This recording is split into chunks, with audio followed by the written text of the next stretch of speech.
Welcome to the Making of a Nation, American History in VOA Special English. Andrew Jackson was elected president in 1828. He was popular with voters, but he was not sure he wanted to run for re-election in 1832. He was getting old. He suffered from health problems. Yet he wanted to give voters a chance to show their approval of his programs. So Jackson made a decision. He would run again.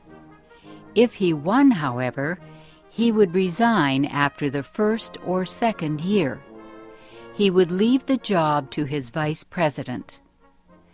Now, this week in our series, Rich Kleinfeldt and Sarah Long continue the story of Andrew Jackson and his presidency.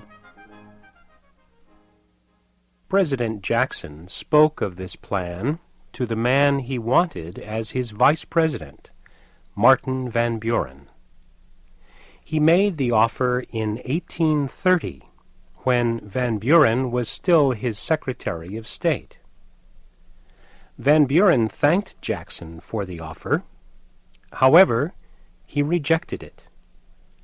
Van Buren said it would be politically dangerous. He did not want anyone to say that he had been brought into the presidency in secret.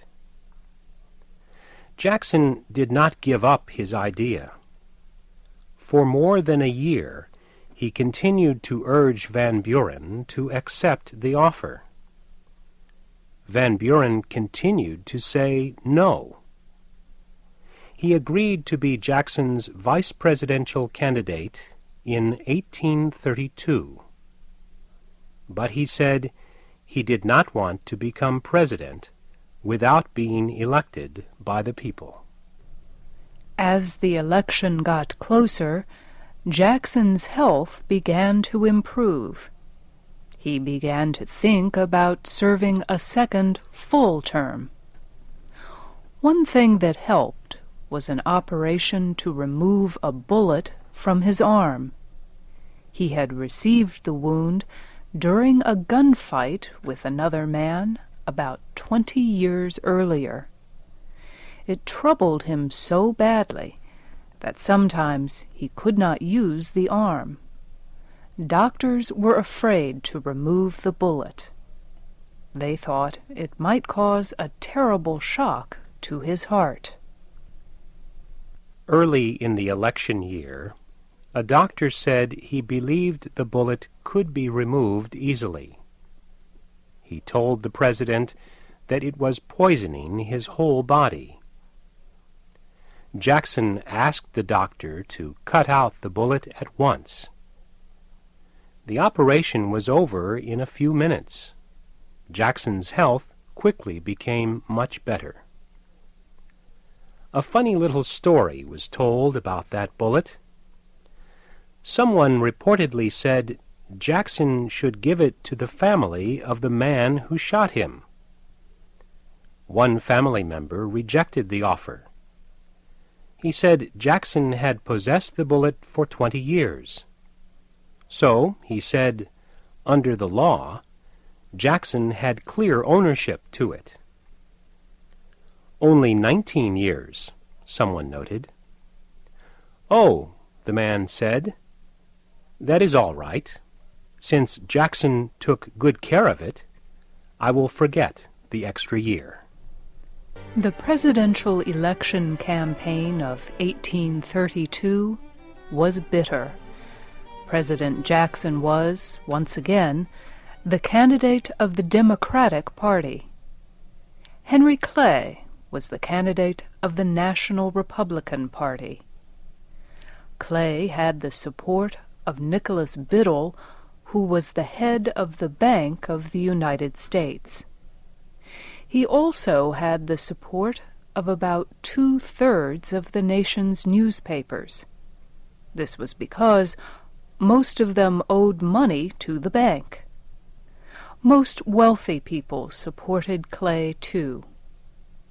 Farmers and laborers supported Jackson. They showed their support by marching in parades and holding big, noisy public meetings. On Election Day, the people showed that Jackson was still their president. There was a much bigger difference in popular votes between Jackson and Clay than between Jackson and John Quincy Adams 4 years earlier. As the votes were counted, one of Clay's supporters said, "The news blows over us like a great cold storm." Jackson received about 688,000 popular votes. Clay received about 473,000 votes. In the Electoral College, Jackson got more than 4 times the number of votes that Clay got. Jackson's vice president would be Martin Van Buren.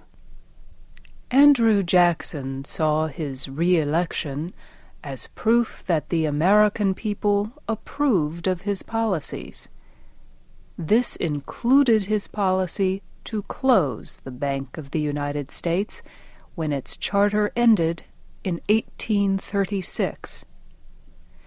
During his second term, Jackson decided on a plan to reduce the bank's economic power.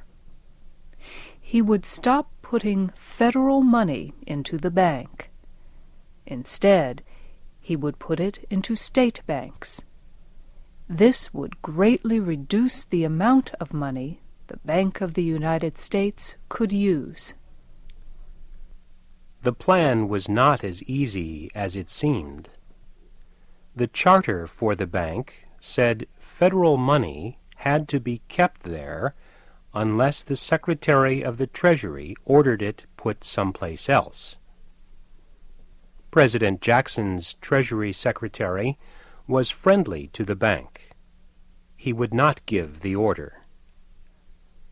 Jackson would have to dismiss the man and appoint someone who supported his plan.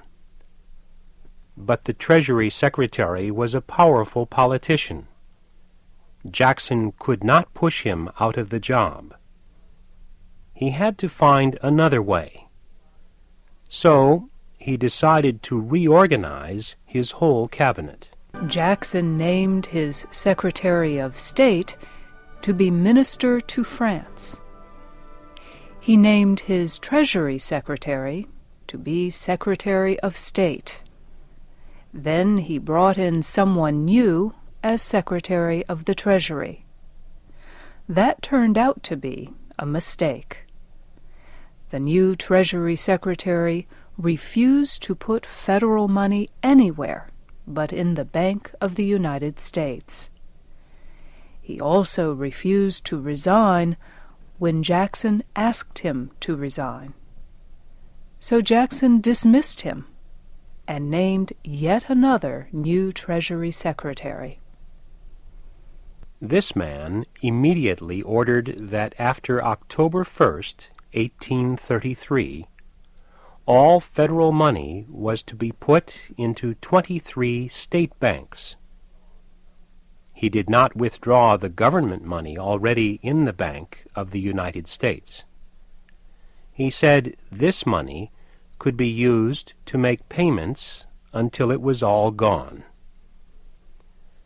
Nicholas Biddle, the head of the bank, fought back. He ordered the immediate repayment of all bank loans. He also withdrew from public use large numbers of bank notes. People had been using the notes as money. These actions caused serious economic difficulties throughout the country. Many businesses failed. They could not pay back their loans or borrow the money they needed. As businesses failed, workers lost their jobs. Nicholas Biddle said the Jackson administration was responsible for all the trouble. He said the bank was forced to take firm measures because it was losing government money. He told people to protest to the administration. Critics of President Jackson's bank policy called him King Andrew I. Groups of businessmen called on the president at the White House. They urged him to put government money back into the bank. Jackson told one group, "I will never restore the money. I will never renew the charter of the Bank of the United States. If you want help, go to Nicholas Biddle." The president's actions worried even some of his supporters. There could be serious, long-term effects of closing the Bank of the United States. Some of his supporters in Congress went to see him. They warned him of reports that a mob was forming to march on Washington. They told him that the mob planned to seize the Capitol building until Congress returned government money to the bank. "Gentlemen," Jackson said, "I will be glad to see this mob on Capitol Hill. I will hang its leaders high. That should stop forever all attempts to control Congress by force."